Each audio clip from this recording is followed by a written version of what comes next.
What's going on, YouTube Metal Complex here, and welcome to another short little unboxing. This is an item that's already out of the packaging, and that's because, like some of the other items on the show, I get mailed so many things, I forget what's what, whether it's something like a personal order or something that was actually for the channel. So I opened this one up, and it was just this container in the package, and I thought, oh, dang it, that would have been the unboxing. So, unfortunately, my organic first impressions have already occurred, but I still wanted to share this item with you guys because I think it's really cool, and I was browsing the internet and came across this guy, and it's something that I wanted to share with everybody. I've actually shown it a couple of times on a couple of different live streams already, but anyways, like usual, if you're looking for the Rainbow Lady of the Sea, you're looking for bit selectors or drivers or EDC gear or cool EDC knives, all that stuff is down in the description, just like this item will be.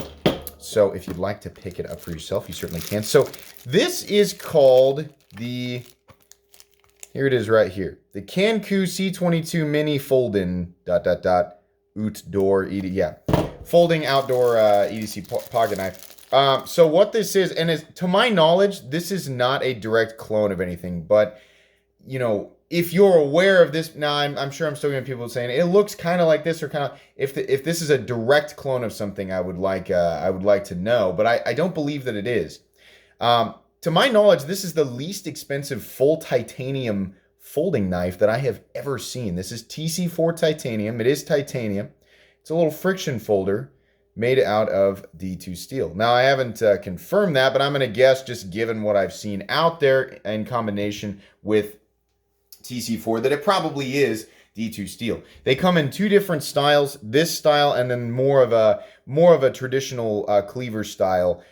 This does look like a little cleaver, but it's more of a straight cleaver. So there's these two. But what was impressive about it was that it's using all, let me check, I believe all T8 hardware, which is something that I very much appreciate. Yeah, these are all T8, which is cool. Very simple construction. I mean, this isn't going to be mega useful for every single person, but the reason that I like it is that it's super inexpensive, like under $20 inexpensive. It does cut. Got a little piece of paper here I will demonstrate.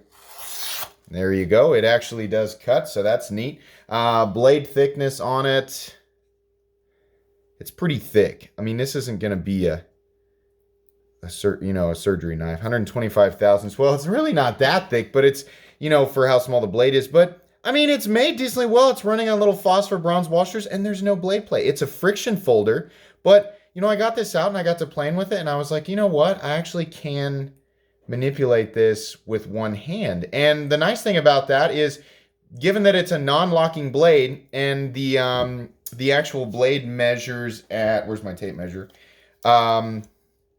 It's like 1 1/8 inches. It's not even 1 1/4 inches. This should be legal like almost everywhere.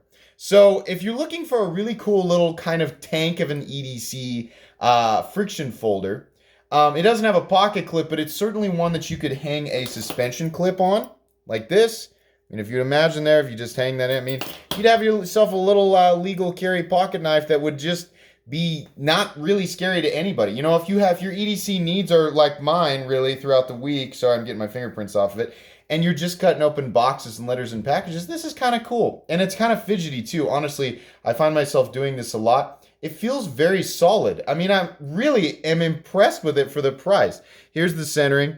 It's pretty close. It's not rubbing, but I think the blade's cool. I mean, it's easy to pinch open with two hands or use the little lever back here. But it feels solid. It doesn't feel grindy or gritty on the inside. There's what I assume could technically be used as a glass breaker, but I don't know that I could grip this thing hard enough or in the right place to really make use of that. Maybe right here, but I don't know. That's just a little lanyard hole. I just thought this thing was so cool, So there you go. If you're interested in that, there will be a link down in the description, as well as links for some of this other stuff that I'm always trying to show you guys. But there will be, if that ends up not being a clone of something, then there will be a full review of it, and I'll talk about it. I just was really impressed, with the materials for the money. It was really neat, so I wanted to share that with you guys. Anyways, if you enjoyed this video, or at least found it mildly entertaining, please leave a like. If you'd like to check out my other content, I do, of course, have lots of videos of knives that are either expensive or inexpensive that I do or don't like, so check those out. And if you enjoy all my content, go ahead and click on this Metal Complex logo right here and subscribe, because there's definitely more coming. Thanks again for watching, everybody, and have a great day.